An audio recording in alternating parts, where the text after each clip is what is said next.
Hello and welcome to My Body, My Power podcast, where we shine our light, claim our worth, and empower the next generation.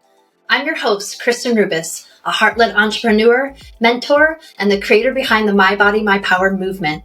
Here, we uncover authenticity, celebrate self-expression, and create a life and career that lights up the world. Welcome, Goddess. Let's dive in.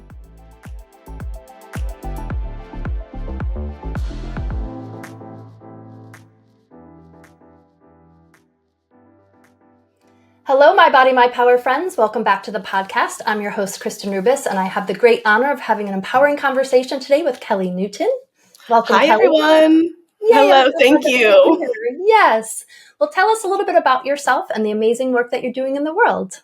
So I'm Kelly, like you said. I am the owner and creator of the Earth and Spirit Witch. I blend energetic surgery, spiritual guide counsel, witchcraft, and deep shadow work to help people clear chaos cycles, dissolve energetic blocks, and heal the witch wound that's been keeping them stuck in overwhelm or just second guessing every single move they're trying to make. So they can do more good in the world. And my work really bridges that mystical, witchy, with the tangible, where your shadow integration really becomes that jumping off point for my client's success, not avoiding it any longer, but really integrating all of that. And with your spirit guides, then that from there, true wealth gets to flow naturally from your energetic integrity, your self-trust, and just like your self-love and joy and all that good stuff. Beautiful. Yeah. Thank you. Well, what was a defining moment in your life that changed the way you see yourself in the world? So I have defining moments in my life every single day. I feel like it's like every day. But the one I decided to share with you today was when I fully reclaimed the word witch. So back in 2021, I had done a lot of personal development. I'd opened my business. I had done a lot of personal development like in the past couple years before that. But before that, I was doing it in quotes, but it was more like hating myself to healing. So I opened my business, and then at that time it was called A Nourishing Place. I was doing rituals. I had an altar. The rituals were nothing like what I do now at all, but the energy was there. The connection with my guides wasn't like it is now either. That has grown, but a good friend of mine visited from out of state, and they were like, I bought this book. I thought it was for me, but I realized it was for you. And they handed it to me, and it was this book. I actually have it sitting. I brought it with me on my travels. It's sitting right over there. It's called Witch. It's by Lisa Lister. And I was like, okay, it's time to call it like it is. Stop messing around and reclaim the word witch. And so that was pretty much the jumping off point for all that I've gone on to create and the work that I do and how I support my clients and how I've healed a lot of my own wounds, how we've done a lot of the witch wound healing, integration, and shadow work. Can you talk to me about witch wound? Or can you give me a little... For our listeners, I don't... Yeah, so witch wound is it's an ancestral wound that comes from... I heal... The work I do heals lifetimes. We don't just work and focus on this life because you could have the perfect upbringing or whatever, and people will come and be like, I've had a great childhood. I don't know why I feel this way. Well, let's look at it. Oh, that's from your seventh lifetime, and so this wounding comes from when primarily women, but not all women, 75% of women-ish, and the numbers are really... You might see in the hundreds, you might see in the millions of people that were killed for really just being a woman or an intuitive person, a healer, sometimes being past child's bearing age, those types of things where there's a lot of persecution. And that ancestral blueprint stays with your soul. And so the fear of being seen, right, is a big one. Fear of visibility, fear of actually being I'm powerful. I have healing gifts. I can support people.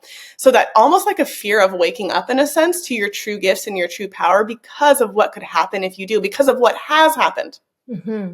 I used to have this fear that if I became successful, I would die. I would actually die. Can you imagine how that would have really halted my success? So, what I do is I work with people to expand their success capabilities, their capacity to experience success. And that could be money.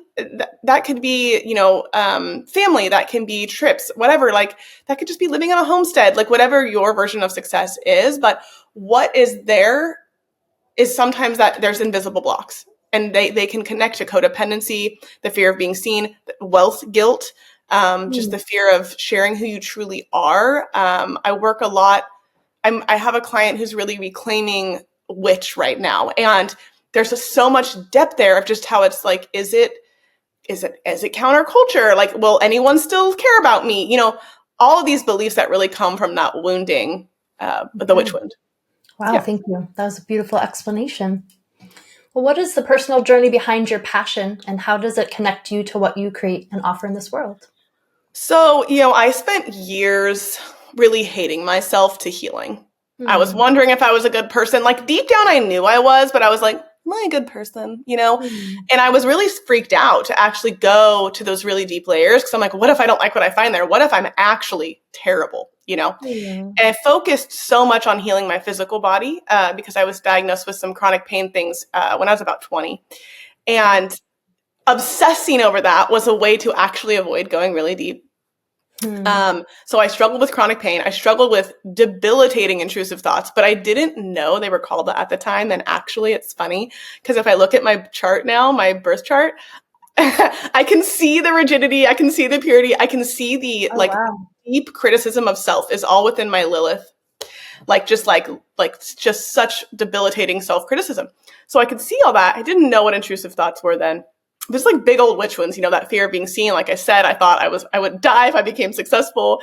And I can actually trace that back to a life where I did die for that, right? So being able to, and of course I couldn't always do that. Okay. But now I can go right back to that lifetime and like, hey, let's hang out while you're burning to death. That's okay. That sounds really terrible, but, you know, and give the support that I needed at the time, because time isn't real. And so, you know, really offering those spaces where these wounds can be healed for lifetimes, not just in this life. And a lot of people or like current modalities will focus just on like what happened in your childhood, which, yeah, that's part of it because a lot of it gets perpetuated then, you know, but it's not just about that. There are energies that you don't know that are even going on. So this is where I create communities, like really because I learned to love myself. And instead of, I was like, okay, I have to love myself to healing. There's no amount of hate of myself that's going to make me feel good about who I am. So now I love uncovering layers of my soul story. I will go into regressions or healing work in my own meditations. And I bring that into my work. And once I chose to heal from that place of love, that's when everything really changed for me. And that's when the growth really became, instead of a decade of hating myself to healing, oh, I love myself. And it's like, boom, boom, boom, boom, boom, right? Nice. So I create communities where people really get to explore those different layers of themselves in a safe and supportive environment and get to go deeper than they ever thought even possible because, like I said, our wounds aren't from this life. Some of them happened so long ago, and creating spaces where they really can love themselves and experience their wholeness and then truly call in the true wealth, right? Love and opportunities that are meant for them and have joy with it. Because like, what's the point of doing all of that, of doing all the healing work if you don't have joy? You can manifest all the money that you want. Money is great. I love money. There's no, but if you're still hating yourself, then what's the point? You're not going to enjoy it. No money will help you if you're hating yourself. No, right on. Good for you. Yeah.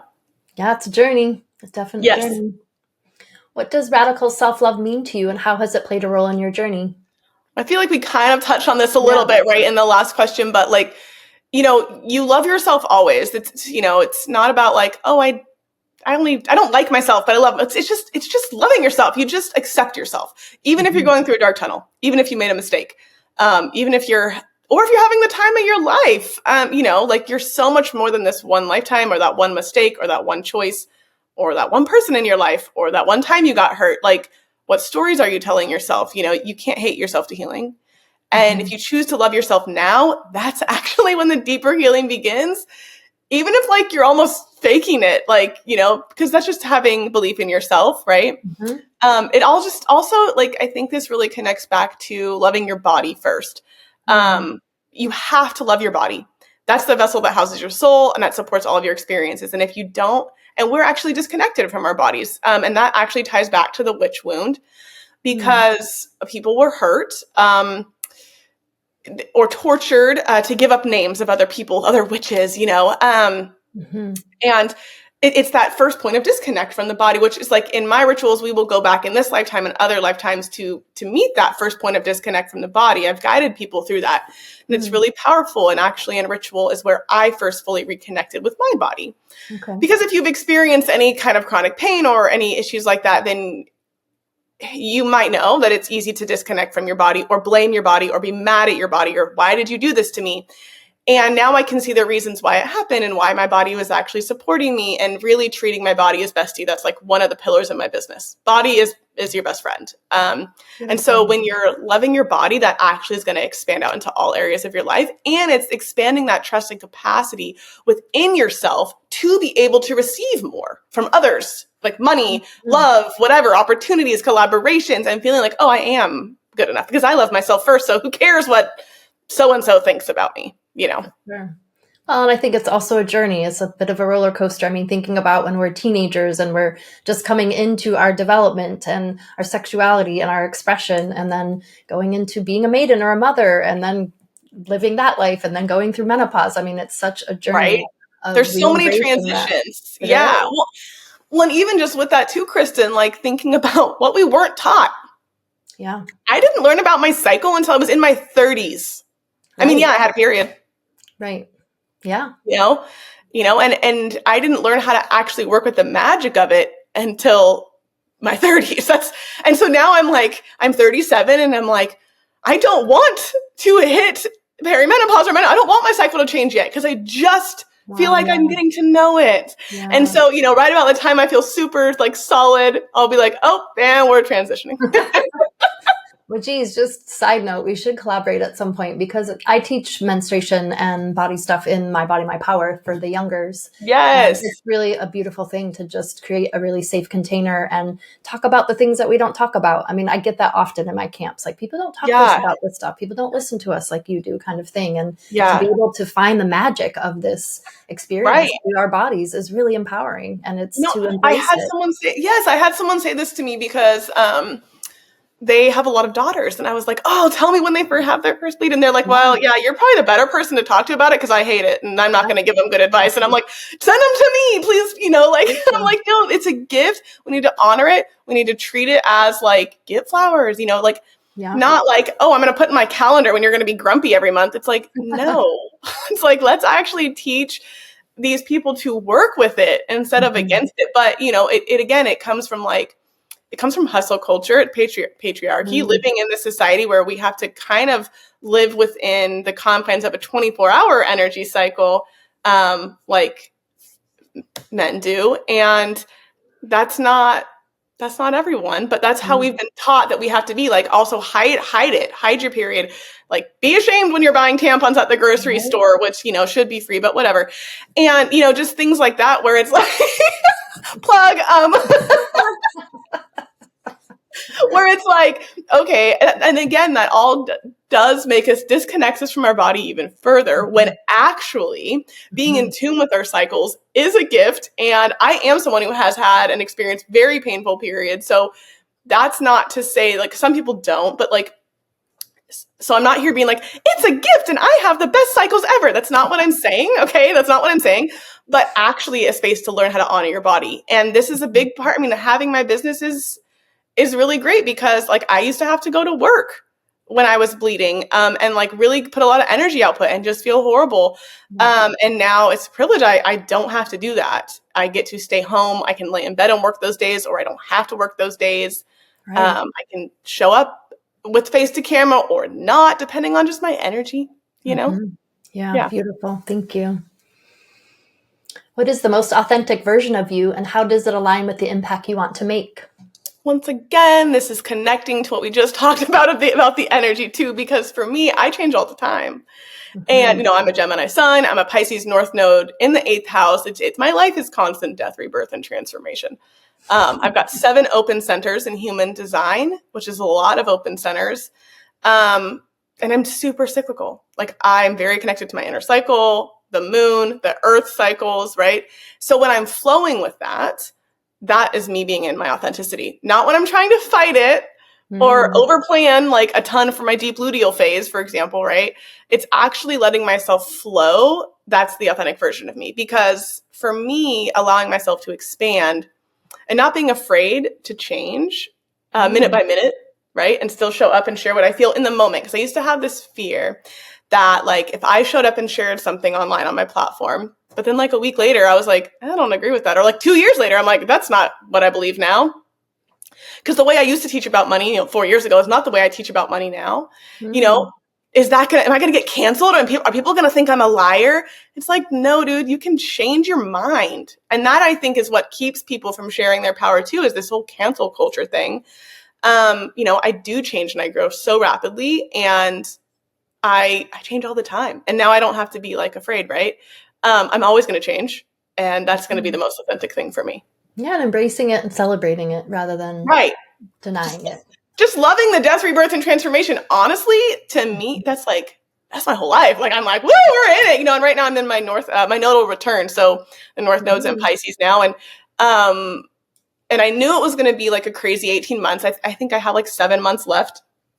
And so of that, which is exciting because it's just reworking my whole life and how I show up and everything, which is great. I love it. I'm here for it. I'm here for it. I love how open you are to the changes and just embracing it, because a lot of us don't. Yep. It's just like it throws us off track, or we get out of our rhythm or a different flow, and then we're just kind of resisting it. And I did that life. And it wasn't yielding any results. I stayed stuck. I kept choosing chaos over and over again. And that just leaked all my power away. Right. Yeah. Yeah. I've learned a lot from you about that, with leaking our power just in the container that we're in. I mean, I just really appreciated you had said just a few weeks ago of just all these different ways that we release our power and lose our power. And until I've kind of went through my experience that I transitioned out of my nonprofit, it was like I didn't really understand that part of like how we give our power away. And I think it's so subtle. And I also feel like it's not, we're not necessarily taught that we're powerful, right? Or like embracing power as a woman. And then it's just, if you are giving your power away, how are you bringing it back to you? And what does it look like to be in our power? Because I think that ebbs and flows and changes with all these transitions that we're in as well. Right. And then why do you think you have to give your heart away? Right. Right. Yeah. Yeah. Yeah. Very curious. What advice would you give to someone who is currently where you once were? So I would say, instead of looking at like when you're visualizing your dream life, that's where we're going to start. Like, instead of looking at the whole picture, thinking, how am I going to force this to happen? Or that's never going to happen. Or who am I to think that could happen? Or there's a million steps I have to do between here and having $1 million business or having $1 million income, right? More income, more impact. But that's a lot of steps. Okay. We can't look at it and be like, this is my dream. And then be like, we're going to shut down, right? Your body's going to immediately freak out if you're thinking, I'm going from 0 to $1 million. This is just an example, right? And that's where you ask yourself, you don't actually look at you plug it into GPS, 0 to $1 million. You plug it into GPS, and then you don't think about the destination as much anymore. You just take one step at a time. You know where you're going. It's there, because you're trusting it. GPS has it. Okay. The universe has it. Your guides knows. They also know what your soul's blueprint is, and they know where you're going, okay? So they can actually see the best way to get you there. They're going to reroute you. They're going to take you, like, you might take a detour, well, they're going to reroute you back. So you're going to be on that path. So instead of looking 1 million steps ahead, plug it in, say what you want, say why you want it. Then ask yourself, what's my next aligned step? And do that. But I really think that if you're at square one, check your relationship with your body. You need to heal that relationship with your body first. And that's going to really make a difference. And then if you're telling yourself on the other side of that, I don't know what my dream life is, that's another thing that keeps people stuck. Instead of taking action, start looking at where you're jealous of other people. Because there's something there that you want. So, if you're looking at other people's lives and be like, oh man, I'm jealous of them or whatever, what are you jealous of exactly? Is it the money? Is it the trips that they're taking? Is it the fact that they can wake up and have coffee with their partner in the morning? Is it that they have great friendships in their life? Is it that they're running their own business? Like, what is it that you actually want from their life? That's something that you're moving towards. It doesn't have to be this crazy big thing. It can start really small like that. And then you take the next step to get there. You don't look ahead. We don't see how people get from where they were to where they are now. We just see where they are now, right? you miss that in between and all those things that they're doing. Social media is like 0.00000000001% of my life. It's not, you don't see 24 hours a day, you see a minute.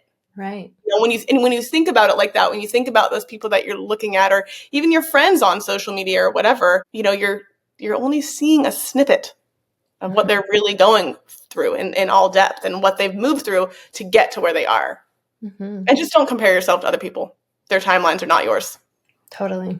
Yeah. I mean, there's people that I'm like aspiring to or just witnessing, and I'm like, okay, good for them. I'm grateful for them. I'm excited for them. And I try not to get too, constricted in my process, because Right. it's easy, especially with social media. And exactly. With social media, it's super easy. Yeah. Okay. So what is one message or insight you believe the world needs to hear right now, and why are you the best person to share it? The message I think that people need to hear is really this views around money, because I see this a lot, like, especially in the spiritual world. Like, first of all, nope, don't digress. Actually, yes, I will digress, because there are some people who think like, oh, spiritual people shouldn't be charging. Okay. Money is actually how we live. We need money to buy food. We need money to buy housing. So, to buy clothes, and it's not just our basic necessities that we need, right? We need other things too. So like, yes, charge charge for your work. Stop giving it all away. Because this is a real job. This is a real, this is like what you're doing for your career, what you're doing for your living. So if you own a business or any kind of spiritual work, but money and wealth are not bad inherently, right? Money is a tool. It actually amplifies who you are. So there's this belief that, oh, money makes you evil. No, it doesn't. It supports people who are deeply unhealed and doing bad things. Yes. But this is why we need more good people in the world to have money.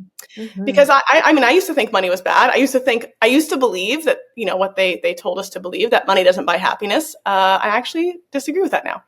I think money does help us buy happiness, because it buys great healthcare. It buys food. It buys experiences. It buys housing. It buys support for our families, our communities, the world. Money is what's moving around this world. Like, we need it. And so that whole thing about, oh, money doesn't buy happiness, it does. There's a certain threshold. There's actually studies behind it now that a certain amount of money does actually increase your levels of happiness. And I've been there where I had no money and I was unhappy. I was like, it's way more stress in our bodies. Totally. Now, on the other side of that, you can have tons of money and still be unhappy. So that's where we do the deeper healing work, because we want you to have joy no matter what, right? But also just recognizing that money does help people. And if you don't have money and someone's like, oh, money doesn't buy happiness, you're like, that's because you have it. And so it's something that the powers that be want us to believe. So we stay small. So we're afraid of money. And so a limited amount of people can have money at the top. And they can really kind of control things, right? So really working on, so don't play small around money. It's okay to make money. It's okay to want money. Wanting money does not make you a bad person. And in fact, everyone listening to this podcast is a good person. So we want you to have more money and have more resources. That's actually going to be better for everyone. It's not going to turn you evil, because you're already freaking awesome. Yeah. Well, I liked how you said more money, more impact. Yes, that's the whole thing. It's like more resources. The more you have, the more time you have, the more energy you have, the more money you have, the more resourced you are, the more you can do for the world. If you want to help someone and a GoFundMe pops up and you have no money, can you help them? No. More scarcity isn't gonna bring more wealth and joy to the world. It's just gonna bring more scarcity to the world, And I had a client recently tell me this story about how they finally realized, like, oh, now I can see, they donated to this organization that they're really passionate about. And they're like, wow, now I can see how having money would really help me create impact. And it's like, yeah, it's not just about money, which is like right there on my Instagram. It says, we clear witch wounds so you can have more income and more impact. It's they're all connected. And, and when I'll see this with business owners. They're first starting out, spiritual business owners, and they try to give everything away for free, right? They like want to have scholarships. And I'm like, listen, that's great. You're not at that point yet. You need to get yourself to a certain level of finances, certain level of resourcefulness. Then you can actually give more. Then you can give stuff away, but And if people are expecting you to do that then right now, like that's on them, right? Like that's not on you. So actually the more resource that you are, the more impact you can have later when you can offer those smaller things or offer scholarships, that type of thing. Mm-hmm. Beautiful. Yeah. I mean, in doing the girls programming, I've been offering camps in Olympia since 2009. And of course, I don't want money to be an issue for parents to be able to sign up for the programming. And by that time, I had an established business. I'm kind of reflecting on what you're saying. But I've always done sliding scale, and I have offered scholarships for the camps because they are like $400 or $500 for the week or whatever, and so, and not everybody uses it, but I appreciate that I have it. And I've done GoFundMe's to raise scholarship for my scholarship program. Right. And people want to give for that. They want to give. Or like having those tiers where it's like give extra. Yeah. And that's going to support someone coming in at a lower tier. Yeah, I like that. I mean, that's how I run it. And if people have the higher end, they will. And if they need more support, I've done barter and trade before. I mean, I did like a CSA garden trade. And how do you feel about your financial situation?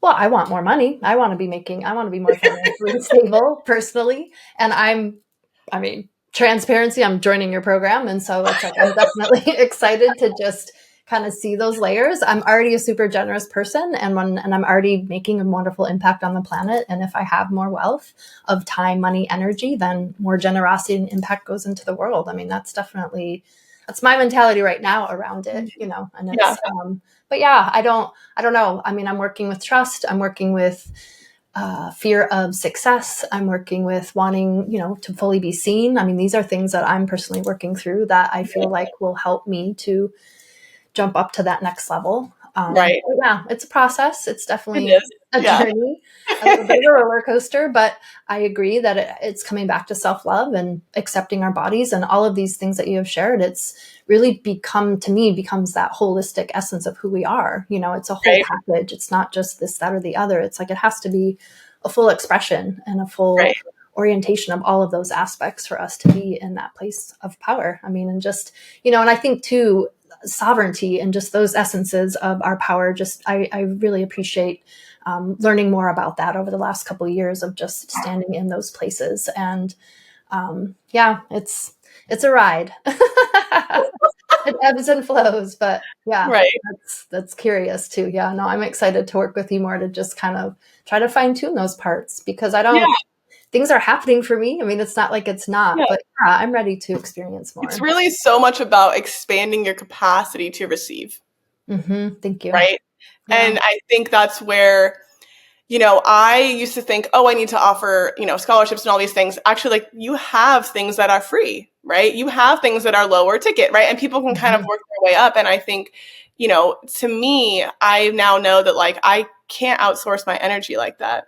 You know what I'm saying? Like all the time, like I have to honor myself first, right? And that way I can really actually show up and honor all my clients and where am I giving my energy to? And is that the best use for me to have the highest impact and income? And I want money for myself. I want money for my family. I want to be able to take awesome trips and like, have money be this like, it's there as a tool. I don't do a rainy day fund. Okay. I do an opportunity fund. My savings is not a rainy day. I'm not trying to manifest a rainy day. Okay. Yeah, shit happens. That's life. But like also, and like, if I want to pay $10,000 for something, then cool. I can just pull that from my opportunity fund. Right. Right. Not a rainy day. It's like really about opening up doorways for yourself. And like, and when you have more money, you can actually open more doorways for more people. Mm-hmm.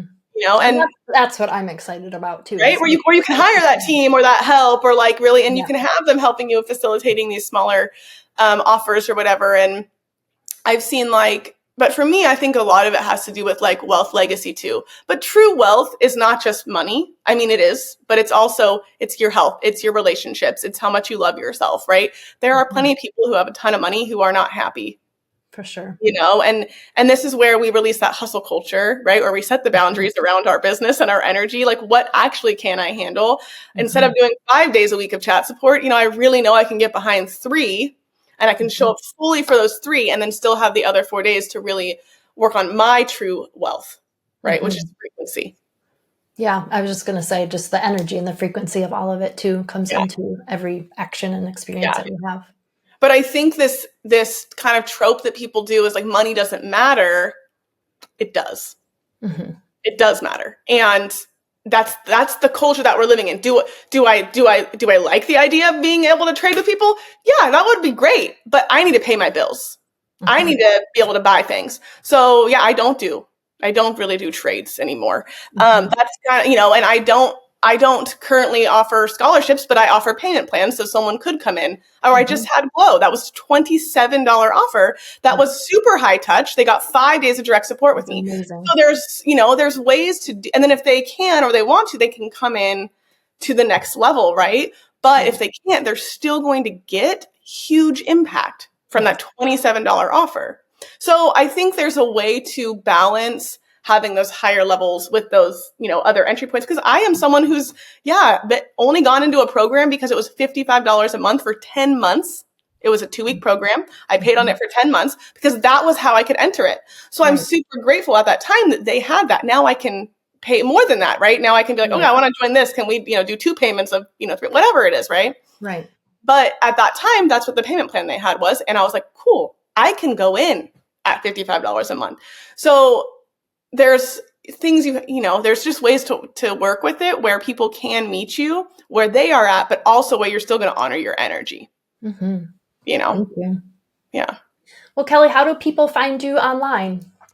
They can find me at The Earth and Spirit Witch. That's my Instagram handle. Also my website, The Earth and Spirit Witch. Everything's The Earth and Spirit. My podcast, that's not true. My podcast is a nourishing place. I left it as such. It will probably remain that. That's the foundations of how I started my business. That's beautiful. Yeah. And do you have any events or programs or anything coming up? By the time this comes out, it'll probably Mystic Call will be closed. Let's see. I'm going to be doing another ritual series in December. And then my membership's going to be opening back up again for enrollment, which includes rituals and energy healing, 5D magnetic timeline modules for you to work through, and then access to all those ritual series. Wonderful. So that's your membership? Yeah. Okay. And is that a year-long thing, or how long are people in the container? So people can come in for 12 months, or they can come in monthly. It's really up to them and their payment options and things like that. Okay, great. And also just what they feel called. Is there anything else you want to share? Any final words for our listeners today? Just thank you so much for having me. And it's fun. And I think that really just reconnect with your body. If you get nothing from this episode, just reconnect with your body, because that is where you expand that capacity to receive more wealth, more love, more joy, more opportunities, right? If you're not connected there, things can just feel wishy-washy. Is there any things that you did that worked for you that you could share with our listeners? I know that yoga or eating well, but was there any other specific kind of things that helped you to embrace and loving your body more? In ritual is when we reconnected, but it's really kind of as the limiting beliefs come up about your body, notice them, become aware of what those limiting beliefs are in the moment. If you're talking bad about yourself, or if you're not eating a certain food, or if you're weighing yourself all the time, or whatever it is, or you're really sore, but you just keep exercising, right? But you actually need a break. Like, look at kind of your patterns and just kind of be like, okay, why am I doing this? What's unhealed within me that is causing me to respond this way? And, for me, I was moving through 2 programs at once. And that's when I recognized, I have this eating disorder. It's called orthorexia. It's an obsession with healthy eating.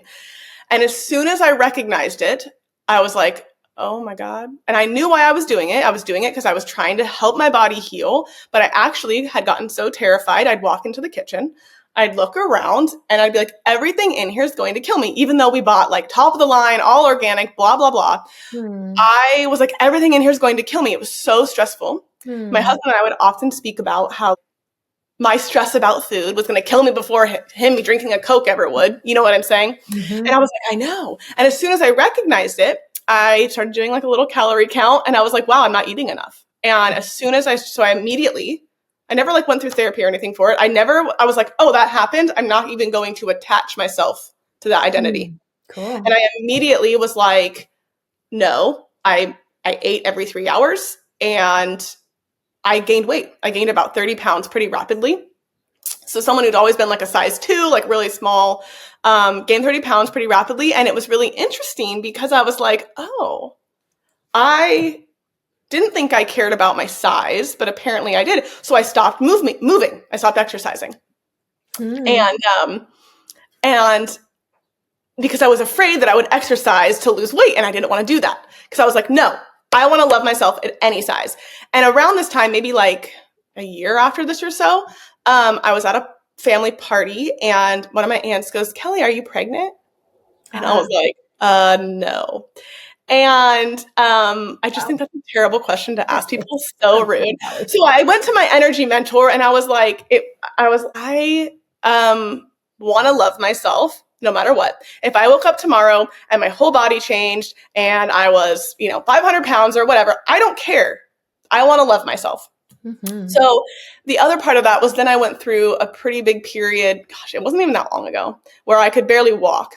And I was in so much pain, and I was like, okay, I still want to love myself. I still want to have a great life. And so it's really like there's been all these opportunities for me where it's just right up there, right in your face, where you kind of have to heal that relationship. And now it just really bothers me. I pay attention to the conversations happening around you. Like, are people talking badly about their body? Are they obsessing over what they eat? Like, what's actually going on there? Because I don't want to be a part of those conversations anymore.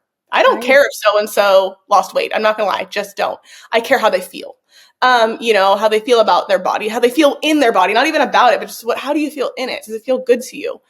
And doing no movement was not the answer for me, but that was just, I didn't have the full tools, right, to what to do. I wanted to love myself so badly that I was like, oh, if I do this for the wrong reason, right?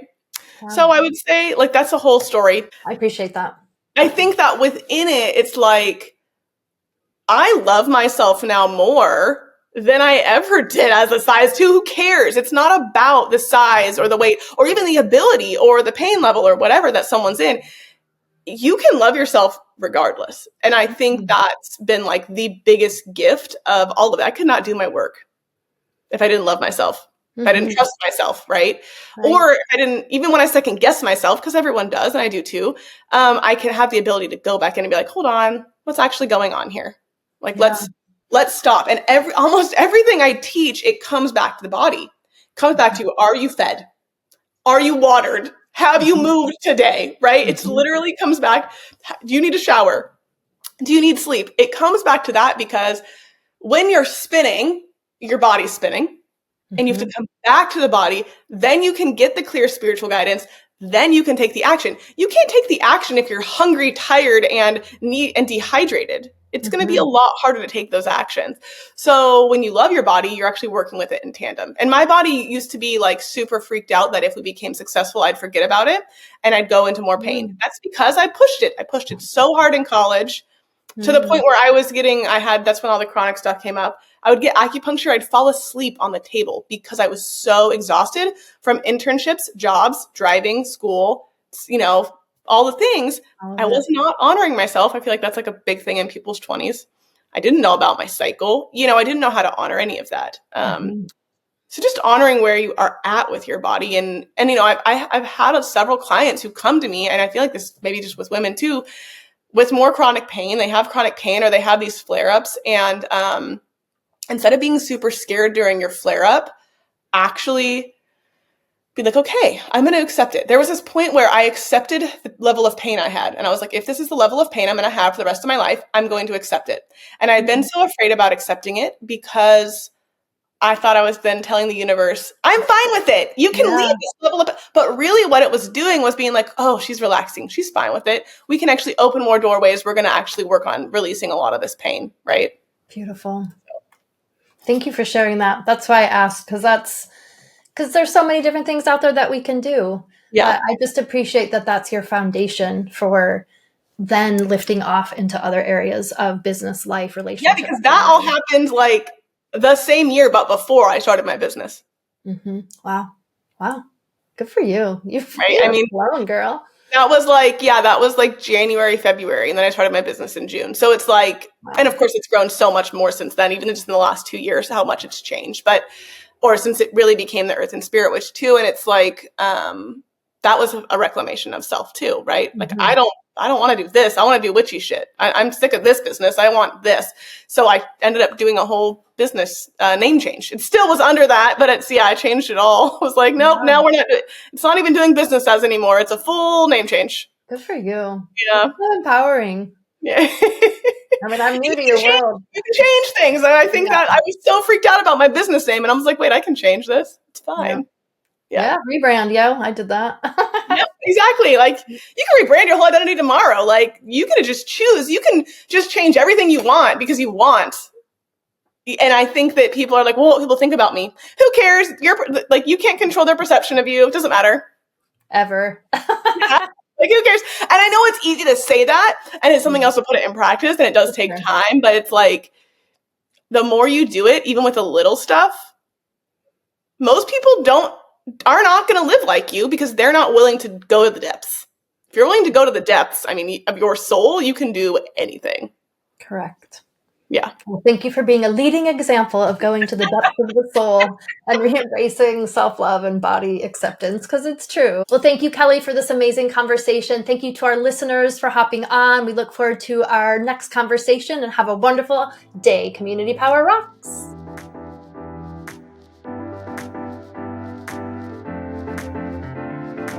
Thank you for joining me on this journey of empowerment and connection on the My Body, My Power podcast. If you loved today's episode, be sure to subscribe, leave a review, and share it with someone who inspires you. Together, we're creating a ripple effect of confidence, courage, and light. Until next time, Goddess, keep shining your power.